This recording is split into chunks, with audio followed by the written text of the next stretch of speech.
¿qué tal amigos? Bienvenidos a este espacio llamado Especiales Valor Total. Y bueno, el día de hoy tenemos el tema el valor del feminismo. Hemos invitado a Amelia Reguín Prado, quien es ecofeminista. Y bueno, me voy a permitir leer una pequeña semblanza de su currículum. Ella es licenciada en Comunicación Política por la UNAM y especialista en Género y Ambiente por la UAC. Trabaja para promover los derechos de las mujeres y las niñas en el sector ambiental. Es ciclista, amante de la montaña y observadora de aves. Es directora también de directora general de la Asociación Ecomachey Querétaro AC. Ofrece su tiempo como voluntario, como coordinadora del grupo de mujeres del convenio sobre diversidad biológica. También es coordinadora regional de la Red Global de Biodiversidad Juvenil en América Latina y el Caribe. Es integrante de la Comisión en Política Ambiental, Económica y Social y de la Comisión de Comunicación y Educación de la Unión Internacional por la Conservación de la Naturaleza. Ha sido profesora universitaria, autora de libros, ha participado como conferencista y organizadora de diferentes eventos ambientales y académicos en diferentes países y continentes. Y bueno, sus cuentas sociales es en Instagram, @amelia.arreguín, Facebook, Amelia_Arreguín, LinkedIn, Amelia_Arreguín. Y el otro, ¿cuál es? Twitter, el nuevo que es como WhatsApp, TW, es @ameguin. Sí. ¿Estás bueno? Hola, Francisco. Bienvenida, Amelia, bienvenida a tu programa. Muchísimas gracias, Francisco, por la invitación. Muchas gracias a las personas que se van a tomar el tiempo para escuchar esta entrevista. Esperemos que sea de gran aporte para su vida diaria.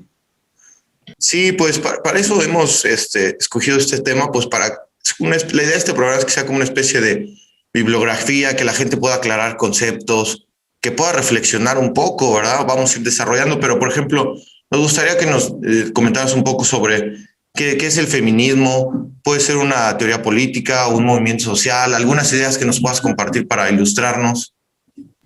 Con mucho gusto. Pues desde mi perspectiva, el feminismo puede ser ambas cosas.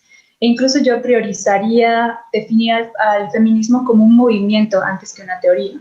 Incluso es una ética, una ruta de acción, una forma de vida que busca la justicia para las personas que han sido oprimidas y violentadas en razón de su género o de su sexo. Pero si lo definimos como un movimiento social, porque hace referencia a que se tiene que vivir, es algo que tiene que ser práctico, lo definen las acciones del día a día, las acciones cotidianas, que muchas mujeres y personas organizadas, pues, desde hace siglos, lo han llevado a la práctica, ¿no? Al día. Pero también, como mencionaste, pues es una teoría política, porque es todo un entramado científico, social, que se ha dedicado a observar, a analizar la realidad, a analizar también la historia y ha demostrado cómo a lo largo, pues es uno de diferentes periodos de la historia de la humanidad, estas violencias y opresiones contra las mujeres y los cuerpos feminizados han sucedido, ¿no? ¿De qué manera? ¿Por qué? Entonces, esta teoría también nos explica esa realidad y nos da pautas para desmantelar esto que llamamos pues el sistema heteropatriarcal, del cual vamos a hablar más adelante. Y bueno, entonces vemos que al final del día el feminismo es sí una teoría, sí una apuesta científica social, pero también, y sin la práctica, pues realmente no tiene mucho valor. Okay. Bueno, otra cosa también que nos gustaría comentar es como, ¿qué diferencias hay entre decir que es sexismo, es machismo, es patriarcado? Así algunos conceptos generales, pues para que podamos abrir la mente, digamos, los que no estamos metidos en este mundo, en estas definiciones. Sí, gracias por preguntarlo, porque de hecho, pues generalmente hay alguna confusión respecto a estos conceptos.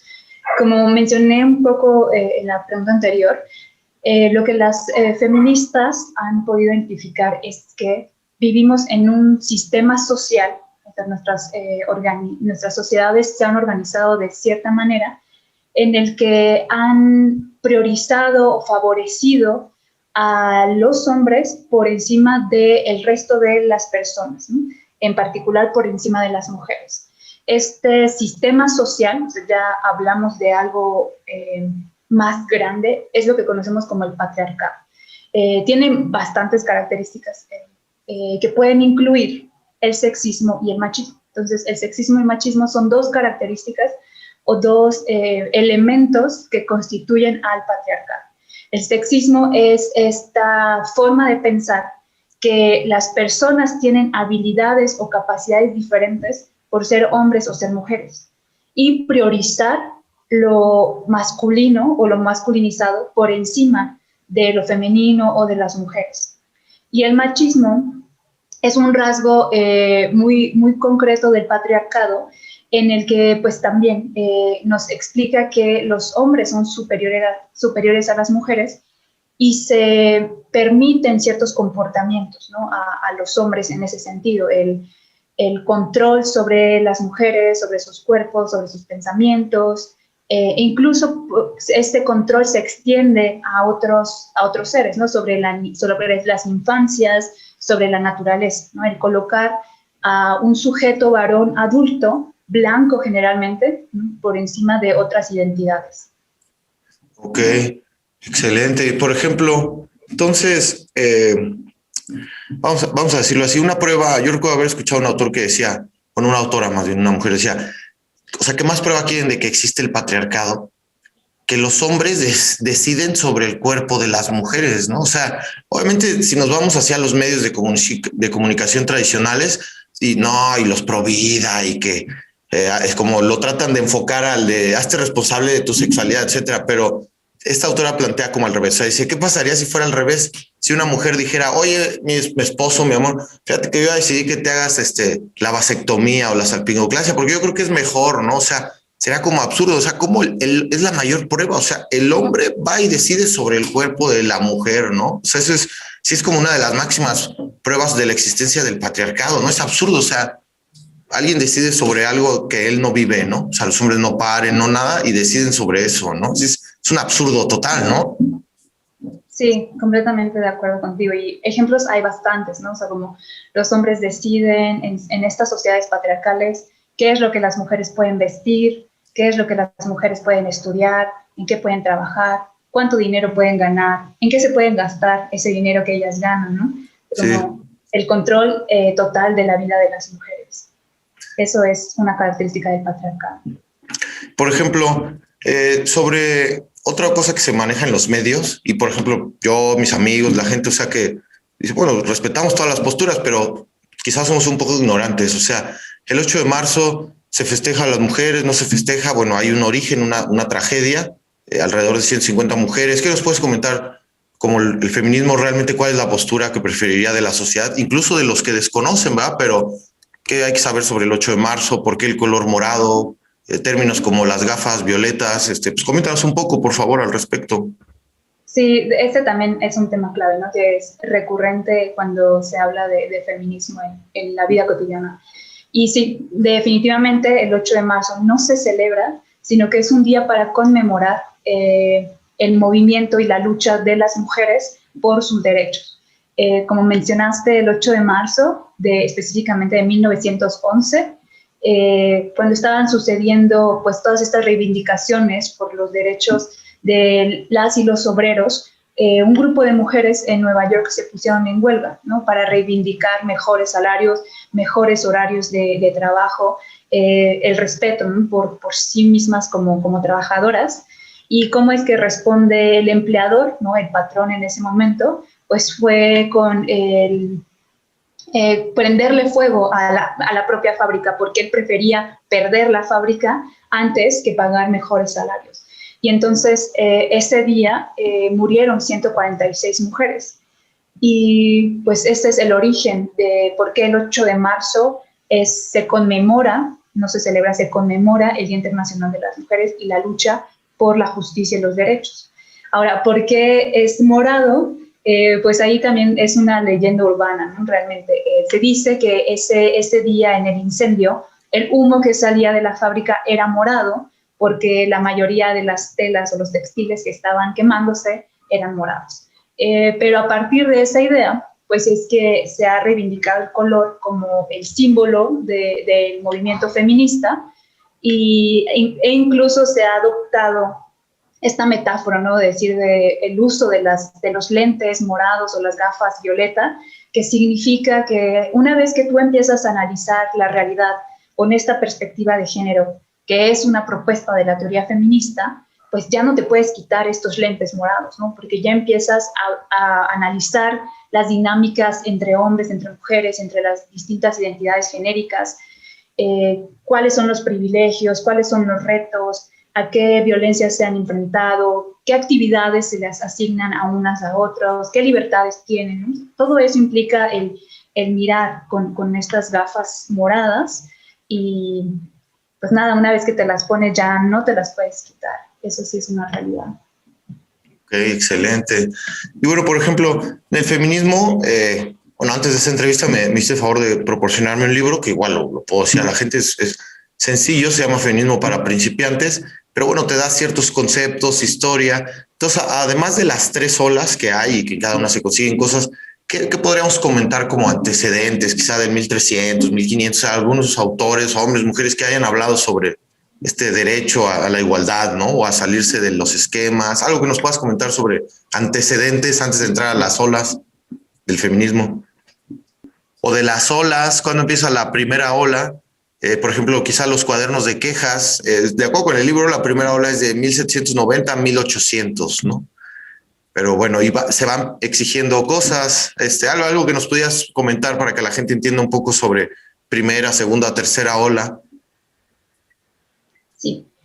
Antes de adentrarnos en el tema de las olas, quisiera comentar que esta es como una visión de la historia del feminismo occidental, ¿no? El que más se ha documentado, porque pues han sido las mujeres de las sociedades occidentalizadas las que han logrado entrar antes que las demás al acceso a la educación, ¿no? Que han tenido la oportunidad de ser educadas, alfabetizadas y tienen acceso a estos medios de documentación, como pueden ser libros, artículos. Entonces, conocemos más la historia de este feminismo, pero no significa que no haya existido en otros espacios o desde muchísimo tiempo antes, ¿no? Siempre ha habido mujeres que han cuestionado y que se han posicionado en contra de la opresión y la desventaja a las que han sido sometidas en sus sociedades, porque también algo que omití cuando hablábamos del patriarcado es que no es una característica solamente de las sociedades occidentalizadas,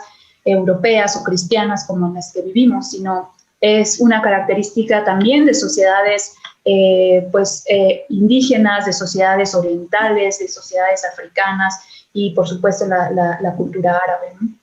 Entonces, en todas estas sociedades siempre ha habido una lucha feminista que significa que las mujeres han cuestionado cuando se ha dado esta situación. No quiere decir que todas esas sociedades sean violentas contra las mujeres per se, sino que tienen esta característica que debe ser y puede ser removida de las sociedades, ¿no?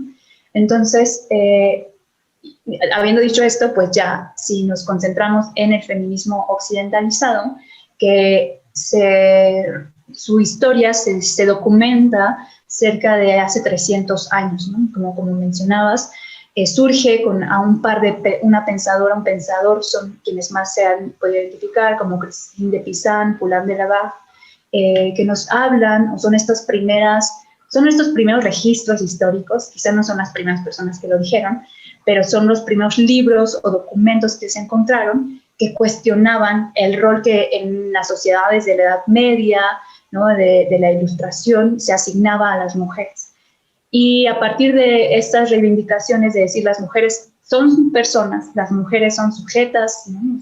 Las mujeres tienen derecho a la educación, tienen derecho a decidir sobre su vida, es que viene todo este movimiento de las grandes olas, ¿no? Como dices, la primera la podemos identificar quizá de una manera arbitraria entre el 1790 y el 1800, y sus reivindicaciones eran muy específicas, ¿no? El contexto es la lucha por los derechos, ¿no? Es como esta transición de las monarquías hacia las primeras democracias, principalmente europeas.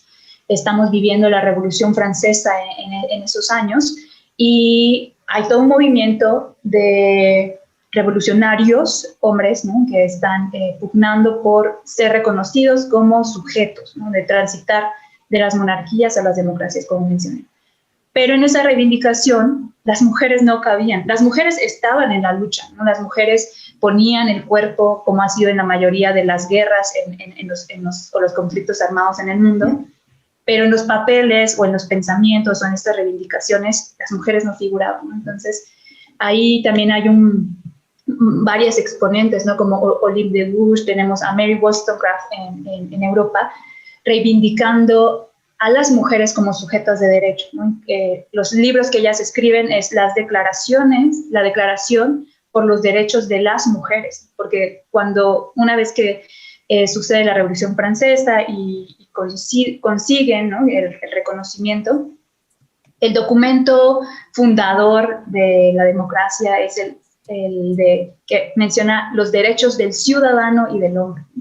Entonces, pues en esta lucha, las reivindicaciones de las mujeres no eran reconocidas y ellas, la manera en que se organizaron fue a través de los cuadernos de quejas, que son unos documentos en donde mujeres de todos los orígenes en esa sociedad francesa, pues escribían cuáles eran los principales temas que ellas reivindicaban, ¿no? Que tiene que ver con el derecho a la educación, el derecho al trabajo, a un salario, el derecho al matrimonio libre, poner fin al maltrato contra las mujeres, poner fin a la prostitución y poner fin a los abusos dentro del matrimonio. Quizá podrían sonarnos a cuestiones básicas y quizá podríamos pensar que esas situaciones ya fueron solucionadas, pero es triste que la realidad es contraria. ¿Y cuál fue la respuesta de los hombres en ese momento para esta primera ola en la Revolución Francesa? Fue incluso una respuesta violenta, ¿no? Las mujeres lo que querían era, como también participamos en la lucha y en el conflicto, queremos que nuestros derechos también estén consagrados en esta declaración. Y los hombres dijeron no, y al contrario, lo que hicieron fue reprimir de manera brutal a estas mujeres que se organizaban, e incluso expidieron leyes para obligar a las mujeres a cerrar los clubes, a no reunirse en grupos de más de 5 personas, guillotinaron y exiliaron a las mujeres líderes de la revolución. Muchas de ellas también fueron encarceladas y les prohibieron asistir a las asambleas políticas. Que a partir de estas situaciones que podemos identificar la segunda ola, que viene con mucho más potencia, porque una vez que las mujeres habían iniciado la reivindicación de sus derechos, pues ya no había marcha atrás, ¿no? Y no por una cuestión de revancha, sino por una cuestión de justicia y de reconocer que somos también ciudadanas, que somos también sujetos de derecho. Entonces, en la siguiente ola, en 1800 hasta 1950, es más o menos el periodo que se reconoce, viene todo el movimiento del sufragismo, que es la reivindicación de los derechos políticos y económicos de las mujeres, ¿no? Ellas lo que exigen es el derecho a acceder a los estudios superiores, a ejercer todas las profesiones, a tener patria potestad sobre sus hijos, porque hasta ese entonces, hasta los 1800, la mujer y los hijos y las hijas son propiedad del padre, ¿no? Por eso se llama el pater familias, ¿no? El propietario de estos entes, porque ni siquiera eran reconocidos como personas, ¿no? El derecho reivindicaban las sufragistas a decidir sobre su dinero, sobre sus bienes, a decidir, al derecho a ganar lo mismo que gana un hombre por el mismo trabajo. Y vemos que 200 años después seguimos exigiendo estos mismos derechos, siguen sin ser garantizados para las mujeres en todas las sociedades. Y además en esta segunda ola de tener estas reivindicaciones sufragistas, también tenemos un par de feminismos más, que son el movimiento contra la esclavitud y el movimiento feminista marxista y feminista anarquista, ¿no? Porque también en ese periodo histórico pues surge la lucha de clases o los grandes movimientos de izquierda que también eran ciegos al género y ciegos a la situación de las mujeres. Entonces, pues en estos movimientos también había feministas que analizan cómo es que, como les pasó a las de la primera ola, que participaron en la Revolución Francesa y fueron ignoradas después, pues también en los movimientos de izquierdas y hasta la fecha, las mujeres son usadas para los movimientos, pero sus prioridades son ignoradas, ¿no? Y de esta segunda ola, pues sus principales aportaciones tienen que ver con Una palabra que mucho se ha usado ahora, y eso me hace muy feliz, que cada vez se conoce más, y es la palabra sororidad, que implica esta amistad y acompañamiento y complicidad entre mujeres, ¿no? El poder respaldar a las otras por un pacto político, ¿no? Y La también sororidad, vemos, perdón que te interrumpa un segundo, sería como el opuesto a la fraternidad, ¿verdad? O sea, porque la fraternidad es como el pacto de los hombres de hombre, te apoyo, frater hermano, ¿no? La sororidad es el opuesto, ese peso. pues no es un opuesto, Ok, sino es más bien un símil, ¿no? O sea, como ok.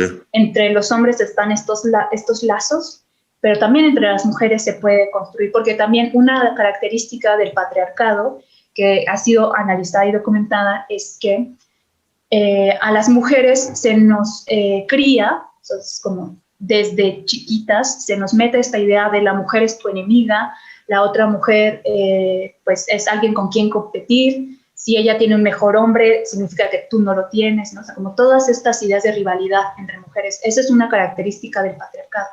Y lo que el feminismo propone es romper con esa idea y más bien construir estos espacios de eso, de sororidad, ¿no? De espacios de respeto por la otra. Aunque no seamos amigas, aunque no nos conozcamos, en mi mente voy a quitarme estos prejuicios en contra de las otras, ¿no? Lo que sí es que la sororidad está en contra o es el opuesto a lo que conocemos en el feminismo como los pactos patriarcales, que es diferente a la fraternidad. Un pacto patriarcal es una relación implícita entre hombres en el que por el simple hecho de ser hombres te voy a respaldar. Y eso me recuerda que hace un par de semanas tuvimos, quizá escucharon esto, ¿no? Acá en México, porque había un sujeto que está denunciado por violencia contra las mujeres, por abuso sexual, que estaba postulándose para ser gobernador de un estado. Pero por pacto patriarcal, por el simple hecho de ser un hombre, bastantes otros, incluyendo el presidente, salieron a defenderlo, ¿no? A decir, pues quizás son falsas las acusaciones que se dan contra él, ¿no? Como a demeritar lo que las mujeres decían sobre él por ser ellas mujeres y a protegerlo a él por ser hombre. Eso es un pacto patriarcal, porque en realidad pues no se está dando incluso en temas de justicia, no se está dando un debido proceso de análisis de la situación, ¿no? Sino simplemente porque eres hombre se activa como este mecanismo. La sororidad es opuesto a eso, ¿no? Y la fraternidad no tiene que ver con un pacto patriarcal, quisiera pensar, ¿no? Perfecto. Y bueno, Sí. ya solo para terminar, la tercera ola, pues como a terminar este análisis de las tres olas, es el movimiento feminista más contemporáneo, de los 1950, que es después de la Segunda Guerra Mundial, hasta nuestros días. Y lo que pasa con esta tercera ola, perdón, es que el contexto histórico está dado por la Segunda Guerra Mundial, ¿no? ¿Qué era lo que estaba sucediendo? Pues que como la mayoría de los hombres estaban en el conflicto armado, las sociedades y el sistema económico necesitaba gente para seguir operando, ¿no? Entonces, ¿qué es lo que hacen las empresas principalmente en ese momento? Es decir, ahora sí queremos a mujeres trabajadoras, ahora sí estos empleos están permitidos para ustedes, ¿no? Como la sociedad empieza a manejar estos argumentos. Y entonces hay un movimiento o salida de las mujeres del espacio doméstico de sus casas y se insertan, ¿no? En lo que conocemos como el mercado laboral, lo que conocemos como empresas, fábricas. Pero ¿qué pasa una vez cuando se termina la guerra? Pues que regresan los hombres a sus ciudades, a sus pueblos, pero, oh sorpresa, los espacios de trabajo remunerado, los trabajos que son pagados, estaban ocupados por las mujeres. Entonces ahora viene una respuesta también negativa y contraria a las mujeres y dicen, y no solo como física, sino cultural, ¿no? Empiezan a producirse libros, empiezan a producirse historias, cuentos, ¿no? Como todo producto cultural para nuevamente moldear el pensamiento de la sociedad y decir, no, el lugar de las mujeres es en su casa. pero tiene que ver con una respuesta a la situación económica que se estaba viviendo, ¿no? Entonces, de regreso las mujeres van a su casa y los hombres vuelven a ocupar estos espacios de trabajo, ¿no? Y bueno, además de que este es el contexto, pues la lucha feminista lo que empieza también es a vincularse con estos grandes movimientos que ya surgen en este mundo moderno, ¿no? Como es el ecologismo, como es la globalización, como es las democracias. Entonces empieza a diversificarse el pensamiento y la acción feminista en una serie de feminismos como un poco más especializados, pero que al final el común denominador es el reivindicar la justicia de género, la igualdad y la equidad para las mujeres, ¿no? El reconocer que somos personas, que somos sujetas de derecho. 500 años después seguimos reivindicando lo mismo. Ok. Bueno, y sobre esto me gustaría preguntarte un poco, o sea, porque hay diferentes luchas, ¿no? Feminismos, por ejemplo, ciberfeminismo, feminismo institucional, feminismo radical. ¿Qué nos podrías comentar sobre los diferentes tipos de feminismo? O sea, pues para la gente que no sepa alguna distinción de las posturas que toman o pues algo saber sobre los diferentes feminismos, ¿verdad? Sí, claro. Como mencionas, hay bastantes, ¿no? Y tiene que ver con ya temas muy específicos, como dije, ¿no? Respecto a cuestiones de tecnología, ¿no? El acceso de las mujeres a la educación, a las tecnologías de la información, el acceso de las mujeres al espacio público, a las cuestiones políticas. Pero yo quiero comentar específicamente de 4 feminismos que pocas veces son mencionados. Uno es el feminismo negro, que es esta corriente de pensamiento y acción dentro del propio feminismo que surge y que es reivindicado por las mujeres negras, ¿no? En el que nos hablan sobre sí, las mujeres somos oprimidas, somos violentadas, pero no todas de la misma forma, porque nuestras identidades también están atravesadas por otras características, ¿no? Entonces, lo que el feminismo negro dice es, además de las violencias y las opresiones que vivimos como mujeres, también vivimos violencias y opresiones por nuestro cuerpo racializado, por nuestro cuerpo de color. Y surge así un concepto muy interesante que es el de la interseccionalidad. Pero lo que ellas dicen es, no hacemos una suma de violencias, sino que todas esas se generan se combinan y su afectación es todavía más potente, ¿no? Porque, pues eso, hablamos de como una historia de vida ha sido afectada incluso desde antes de nacer, ¿no? Estamos hablando de las discriminaciones que en varias sociedades, ¿no? De que ya se sabe que quien va a nacer es una niña, pues ya se le empieza incluso a despreciar, ¿no? Se le empieza a hacer menos. Y las violencias, las desigualdades a las que una mujer negra se enfrenta durante la infancia, a las que las niñas negras se enfrentan, pues se van acumulando, ¿no? El rezago, se va acumulando las discriminaciones y demás. Eso es un poco de lo que nos habla el feminismo negro, que no lo estoy abarcando realmente, solo lo estoy mencionando. Otro feminismo también muy interesante y que es la opuesta desde Latinoamérica es el feminismo comunitario, y que este feminismo es lo que se ha vivido en las sociedades indígenas y comunitarias de nuestra región en América Latina y el Caribe, incluso antes de que se mencionara el feminismo occidental, ¿no? Lo que ellas reivindican es que el feminismo comunitario no es una teoría, sino es más un movimiento social orgánico que pide un compromiso ético y práctico y en el que no hay jerarquías, ¿no? O sea, no existe la doctora en feminismo, no existe como estos títulos, sino más bien es un tanto más de la acción y la congruencia. Y lo que reivindican es pues, el reconocimiento principalmente a la pluriculturalidad, a la diversidad de lenguas, ¿no? Que en las diferentes sociedades, en las diferentes cosmovisiones, se reivindique la igualdad y la equidad por las mujeres.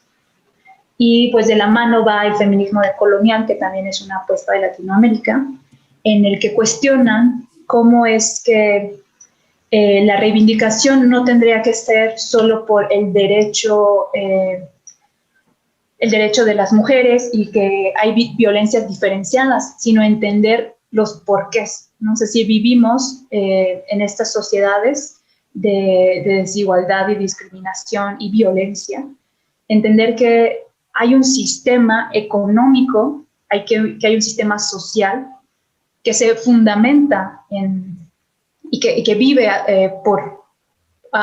causa de estas situaciones, ¿no? Como, por ejemplo, toda la crítica que se hace a los sistemas capitalistas, ¿no? Si hay riqueza es porque hay pobreza. La crítica que se hace a los procesos de desarrollo. Si hay países desarrollados es porque hay países subdesarrollados. Y la promesa falsa de que los países subdesarrollados algún día van a ser desarrollados, ellas lo han podido desmantelar, ¿no? Este argumento, porque después de varias décadas de supuestas políticas de desarrollo, pues vemos que los países del norte global siguen, ¿no?, extrayendo la riqueza después de 500, ya 600 años de conquista, y que se sigue viviendo, ¿no?, en sociedades neocolonizadas, ¿no?, que realmente nunca ha habido esta independencia ni económica ni cultural como de las grandes potencias del norte global. Y el último feminismo que me gustaría comentar es justo el ecofeminismo, que lo que hace es visibilizar, y va de la mano con los otros feminismos que he mencionado, visibilizar que las violencias y las violencias contra las mujeres y la explotación de la naturaleza son el resultado de un mismo sistema, ¿no?, de este sistema extractivo, ¿no?, del sistema capitalista que se basa en la extracción de la naturaleza y de sus elementos, ¿no?, la explotación sin fin, ¿no?, la economía de producir, consumir y tirar para volver a producir, consumir y tirar, y que ese sistema económico y social pues resulta en estas situaciones de violencia, y que también somos conscientes que no solo generan violencia contra las mujeres, sino también contra otras identidades, ¿no?, como son los hombres indígenas, como son los hombres con otras identidades genéricas que no son este hombre blanco adulto, ¿no? Contra las infancias también hay muchísima violencia que estos sistemas generan. Ok, perfecto. Entonces, feminismo negro, comunitario, neocolonial y ecofeminismo. Decolonial. Decolonial. Bueno, otra cosa que nos gustaría comentar, que igual se menciona en redes, en medios, es si puede haber hombres feministas. Yo, por ejemplo, rastreé a la autora Judith Butler de la Universidad de Berkeley, California, y es autora del libro Cuerpos que Importan y en Defensa del Género. También tiene una conferencia que se llama Cuerpos que Todavía Importan. Y ella dice, bueno, no hay nada más sexy que un hombre feminista. Pero bueno, y es una autora así de talla mundial, ¿no? De alguna manera, pues trae una autoridad y ella puede decir. Pero en los foros así más comunes de Facebook, en amigas feministas, viendo sus publicaciones, pues hay otra corriente que dice que no, que eso es como absurdo. Entonces, no es tanto preguntarte que nos digas quién tiene la respuesta, sino que nos comentaras un poco de este argumento o de esta idea, si puede un hombre ser feminista o a favor y en contra, ¿no? Para que la gente entienda un poco, no tanto llegar a una verdad única, ¿no? Sí, como comentas, ese es un debate inacabado, ¿no?, que tiene argumentos a favor, argumentos en contra. Y lo que yo he podido identificar a lo largo de estos años es, por ejemplo, ¿por qué no podrían ser los hombres feministas? Porque una cuestión que menciona el feminismo es que somos conscientes de esta situación, de estas violencias, que las sentimos diferente porque pasan a través del cuerpo. Y no necesariamente estoy hablando aquí de un cuerpo de mujer biológica, porque también desde mi feminismo entran cualquier sujeto que se reivindica y se reconoce como mujer, ¿no? Incluye a las mujeres trans, por ejemplo. Y que de cierta manera también incluye a los hombres trans, ¿no? Entonces, lo que yo podría aportar es, el feminismo pasa por el cuerpo, sea cual sea tu cuerpo, ¿no? Entonces, implica que reconozcas cómo esta dinámica de privilegio, cómo esta dinámica de opresión ha moldeado tu historia, incluso ha moldeado tu cuerpo. Entonces, bajo este argumento, los hombres heterosexuales que han sido privilegiados por su físico, que han sido privilegiados por su color de piel, que han sido privilegiados por el simple hecho de ser hombres, pues ahí hay cuestiones que salen de su capacidad de análisis porque no lo experimentan, ¿no? O sea, si tú y yo estamos caminando, ¿no?, por la misma calle a las 10 de la noche, ni siquiera en medianoche o madrugada, a las 10 de la noche en una calle, no vamos a vivir la misma situación. Incluso ni siquiera tenemos que estar en esa calle, con solo pensar si vamos a salir al rato,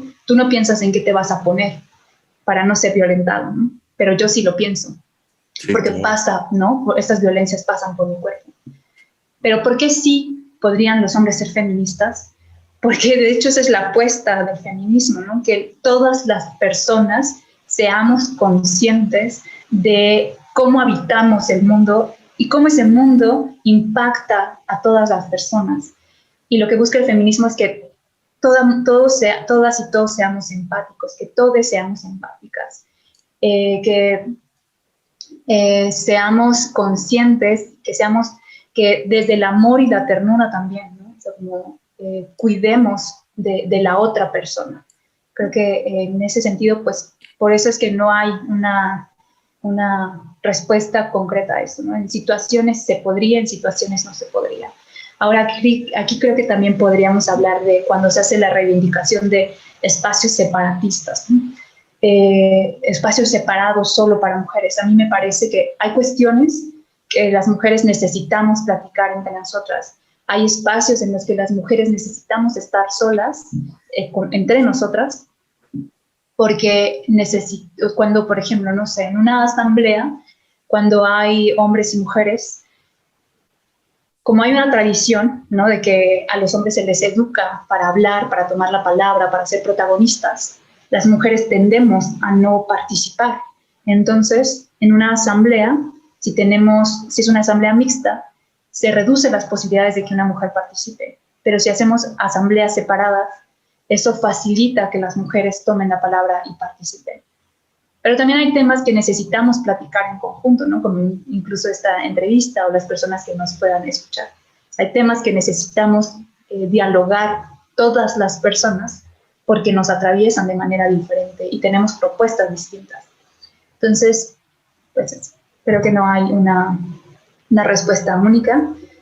Todas tendrán como sus diferencias, también todos tendrán sus aportes para ello.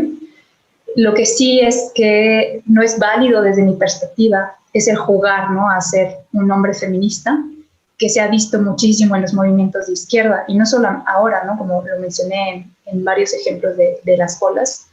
En las luchas de izquierda, que es en donde el feminismo se inserta, porque son teorías críticas, movimientos críticos, muchos hombres han utilizado el argumento, ¿no?, de ser feministas para conseguir todo tipo de favores y todo tipo de privilegios, ¿no?, desde salir con una mujer hasta ganar un puesto político, ¿no? Entonces, por eso también es que hay mucha resistencia a considerar que los hombres pueden ser feministas, porque hay muchos ejemplos en la historia de cómo han usado este título, ¿no?, para sacar ventaja del movimiento y al final del día no reivindicar las prioridades ni las luchas de las mujeres.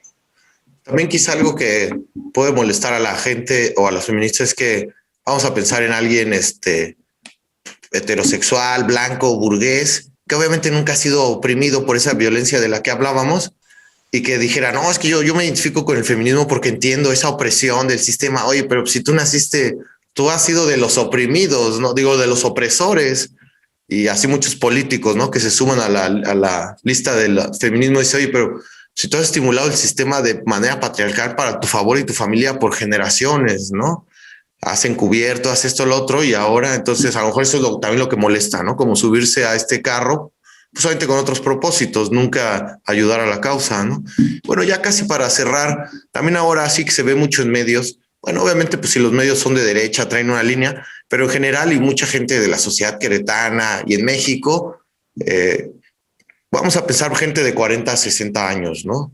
Tienen un discurso muy metido que es la violencia no se contesta con violencia. ¿Cómo piden respeto si dañan monumentos? Pero hay algo mucho más profundo, ¿no? O sea, si esta violencia no es la causa, sino es la respuesta a lo que hay ahí que pasa en México, ¿no? Hay casos como los que exhibió Lidia Cacho, o sea, verdaderos nidos de podredumbre de toda clase y que hay hasta políticos de los más altos niveles, ¿no?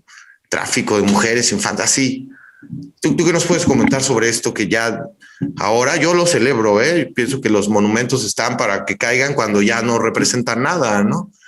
Vale más, obviamente, pero tú como feminista, ¿qué podrías comentar? O sea, como de, imagínate que yo o otra persona pone sobre la mesa en un debate, no, es que ¿por qué quieren que se les respete si ellas dan violencia con violencia, ¿no? ¿Qué culpa tienen los monumentos? O sea, ¿tú qué contestas sobre eso, sobre cosas más profundas, ¿no?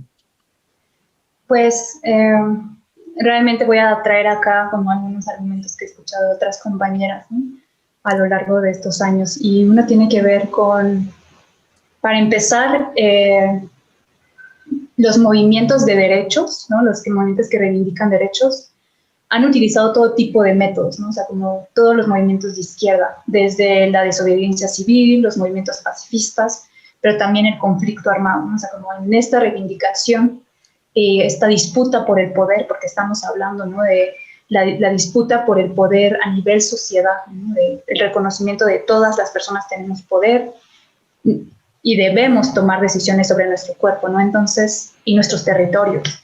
Entonces hay una serie, ¿no?, como de un catálogo de acciones que se pueden, ¿no?, de las cuales podemos echar mano, los distintos movimientos sociales.